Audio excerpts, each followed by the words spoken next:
النهاردة هنعمل مكرونة بشاميل بجد خطيرة. بصوا جوسي كده وطرية مليانة بالبشاميل وسايحة كده في بعضها. بصوا حاجة تحفة، حاجة من الآخر. تعالوا نشوفوا بقى قطعة مع بعض كده. شايفين؟ يا ربي على الجمال. هو في جمال كده؟ لا لا، بجد خطيرة، هتعجبكم جدا. شايفين عاملة ازاي؟ سايحة كده في بعضها وطرية، وبصوا حاجة قمر بجد. لا قمر بجد. شايفين؟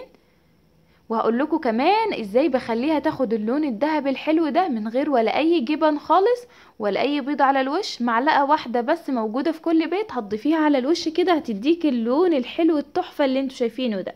احلى مكرونه بشاميل هتاكلوها في حياتكم. تعالوا نشوف الطريقه والمقادير. بس لو اول مره تشوفوني، انا اسماء شاور ودي قناتي. ما تنسوش تشتركوا في القناه ولايك وشير لو عجبكم الفيديو. اول حاجه كده هجهز معايا العصاج علشان بس هو بياخد معايا وقت شويه. فانا جبت طاسه على النار فيها شويه زيت، وجبت كمان بصلتين كده كبار محترمين يكونوا ولاد ناس يعني. هنزل عليهم كده في فصين 3 من التوم، وهقلبهم مع بعض كده كويس لحد البصله ما تدبل معايا. انا مش عايزه هنا البصل يحمر خالص، يا دوبك هيدبل معايا بس كده.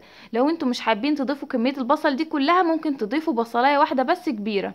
انا بحب ازود بس البصل، بيديني كميه اكبر كده للعصاج، وكمان بحب البصل كتير في المكرونه.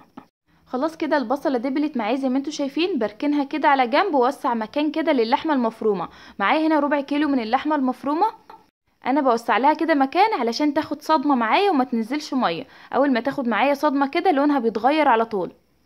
هبدأ كده اقلبها كده على الجنب التاني لحد لونها كله ما يتغير. اضغط كده عليها بالمعلقه عشان تبقى مفتفته معايا، ما تبقاش ماسكه كتله واحده. واول زي ما انتوا شايفين كده اللحمه كلها لونها ما يتغير، هبدأ اقلب بقى كده البصل مع اللحمه كله كده على بعضه.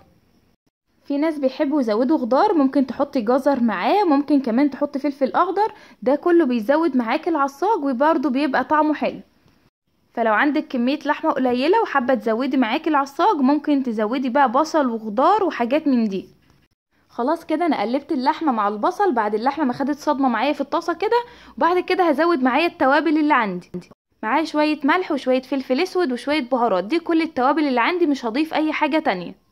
بعد كده هنزل بشوية عصير طماطم. معايا كده 3 طماطميات ضربتهم في الخلاط، وبعد كده بنزل بيهم على اللحمة على طول. هقلبهم مع بعض كده كويس وهستنى لحد ما يغلوا مع بعض، وبعد كده ههدي النار واغطي الطاسه دي كده لحد ما يستووا مع بعض كويس. خلاص كده احنا خلصنا العصاج. هعمل بعد كده تاني حاجه البشاميل، وانا بسيب هنا سلق المكرونه للاخر، لان المكرونه لما بسلقها واسيبها بتمسك كده ببعضها وتتكتل مع بعضها. فانا عايزاها كده تبقى كل واحده بوحدتها ومش ماسكه ببعضها. جبت هنا في الحله دي 4 معالق من الزيت و4 معالق من السمنه. اول ما بيسخنوا كده كويس بنزل عليهم ب5 معالق كبار من الدقيق. المعلقه كده مليانه هرميه زي ما انتوا شايفين كده. هقلبهم كده مع بعض كويس لحد ما اشم كده ريحه الدقيق كده متحمصه معايا وكمان لونه يصفر. بسيبه حوالي دقيقه واحده مش ازيد من كده علشان ما يحمرش قوي معايا. بعد كده هكون مجهزه معايا 7 كوبايات من اللبن. ممكن تضيفي النص لبن ونص شوربه، هيبقى برضو طعمه حلو. ما عندكيش شوربه ممكن تضيفي شويه لبن وتزودي مثلا كوبايه او 2 ميه. هضيف اللبن زي ما انتوا شايفين مره واحده كده، يعني ايد بفضي بيها والايد التانية بقلب كده على طول علشان ما يكتلش معايا. والنار عادي شغاله تحت الحله عادي، وبقلب على طول بالشكل ده كده. كده البشاميل مش هيبقى فيه اي تكتلات خالص وهيبقى ناعم معايا.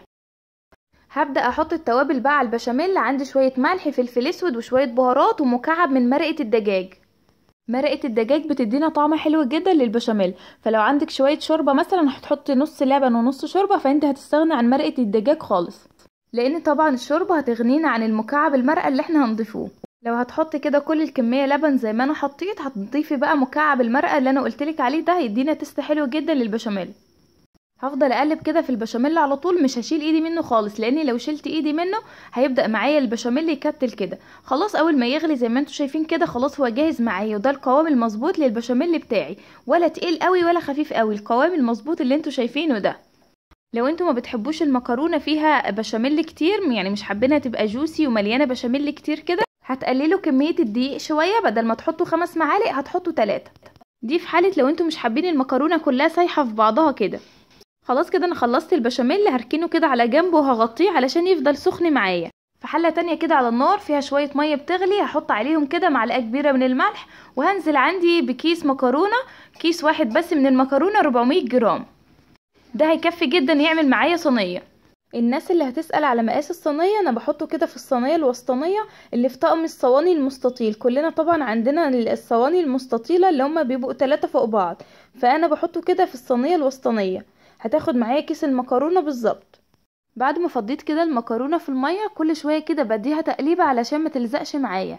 خلاص كده هنا استوت معايا 3/4 سوا، ما بسويهاش سوا كامل.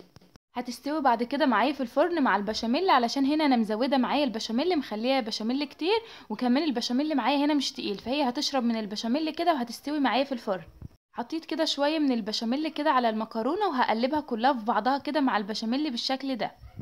في ناس بتعمل المكرونه بالبشاميل بدل ما تقلب بشاميل فيها زي ما انا بعمل كده، بيقلبوا فيها صلصه، بتبقى برضو حلوه جدا. قولولي بقى انتوا بتعملوها ازاي، لان بجد اللي بتاعت الصلصه دي برضو بتبقى حلوه جدا وانا بحبها. هعملها لكم ان شاء الله في فيديو تاني علشان برضو تشوفوا الطريقه بتاعتها. هزود كده كمان شويه بشاميل بالشكل ده علشان تبقى غرقانه كده بالبشاميل وتبقى جوسي كده وطريه وطعمها تحفه. هركن بقى كده المكرونه دي على جنب، وهجيب معايا الصينيه اللي انا هحط فيها المكرونه. هحط كده شويه بشاميل بقى في قعر الصينيه بالشكل ده، شويه مش كتير قوي يعني، وهبدا افردهم كده في الصينيه كويس. بعد كده هجيب معايا هنا المكرونه، هاخد النص بتاعها احطها في قعر الصينيه، والنص التاني هيبقى على وش الصينيه. خدت كده قسمتها بالنص، خدت شويه كده وهبدا اسويهم كده كويس جدا في الصينيه. بعد كده هجيب معايا هنا اللحمه اللي انا معصجاها، وهبدا احطها كده فوق المكرونه بالشكل ده. اي مكرونه كده باينه معايا بقى هبدا احط عليها لحمه كده علشان تبقى كلها متغطيه بالشكل ده كده. احط كمان عليها بقيه المكرونه اللي عندي بقى، واغطي الوش بيها بالشكل ده. اسويها بقى كده داري كل اللحمه اللي باينه دي بالمكرونه كده بالشكل اللي انتوا شايفينه ده. هجيب بقى كده بقيه البشاميل وهفضيه كله على وش المكرونه. في ناس بتشتكي ان وش المكرونه بيبقى ناشف، زودوا كده البشاميل. اما تزودوا البشاميل المكرونه كلها بتتدرى كده فما بتنشفش معاكم. اللي بتنشف في الفرن دي بتبقى المكرونه زهره، يعني بتبقى مكرونه طالعه كده على الوش، واول ما بتخش الفرن فلازم تنشف. فزودوا كده البشاميل زي ما انا حاطه، هتطلع معاكم طريه وحلوه جدا. فضيت كل البشاميل زي ما انتوا شايفين وسويته كده. هعمل لكم بقى حاجه كده هتخلي وش البشاميل تحفه. جبت كده معلقه صلصه كبيره عليها معلقه زيت، وقلبتهم مع بعض كده كويس، وهدهن بقى وش البشاميل بالشكل ده. معلقه الصلصه دي بتخلي وش البشاميل احمر وذهبي كده واخد لون تحفه في الفرن، وكمان طعمه هيبقى خطير. وزعت كده معلقه الصلصه كويس جدا على كل البشاميل بالشكل ده كده. هدخلها على فرن ساخن على درجة حرارة 180، بولع من فوق ومن تحت الاتنين مع بعض، واسيبها كده لحد ما تتحمر معايا. بتقعد معايا في الفرن حوالي من تلت ساعة لنص ساعة، علشان طبعا هنا المكرونة كان فاضل لها كده لسه تكة وتستوي، فانا عايزة كل حاجة كده تغلي مع بعضها وتتداخل مع بعضها عشان يبقى طعم المكرونة معايا مستوي وتحفة. طلعناها بعد كده من الفرن واخده لون تحفه. شايفين اللون بتاعها ده كله من معلقه الصلصه اللي احنا حطيناها على الوش، ولا حطينا بيض ولا حطينا بقى جبنه موتزاريلا ولا اي حاجه من دي. اللي يشوف المكرونه دي يقول على وشها جبنه موتزاريلا، بس هي ما فيهاش اي جبنه خالص، هي معلقه الصلصه هي اللي عامله فيها كده. هنقطع حته مع بعض. يا سلام يا حلاوه، شايفين بتطلع ازاي، بجد تحفه. حتى وهي سخنة برضو متماسكة، يعني هي كده لسه سخنة، انا سبتها بس حوالي 10 دقايق تهدى كده علشان اعرف اطلعها، برضو متماسكة معايا. لو حابين كده تبقى متماسكة اكتر من كده فهتسيبوها لحد ما تبرد خالص، كل ما تبرد معاكم كل ما تمسك نفسها. شايفين بقى الجمال، شايفين الطعامة بجد تحفة. شايفين عاملة ازاي سايحة في بعضها كده وجوسي وحاجة خطيرة، هتعجبكم جدا. جربوها بقى وقولولي رأيكم.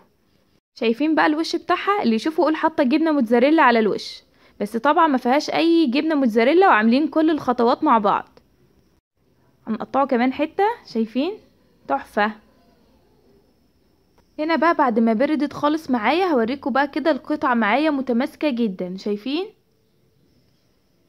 وهتبقى برضو معانا طريه وجوسي في نفس الوقت وطعمها حلو جدا. بس هنا مسكت نفسها عن الاول خالص.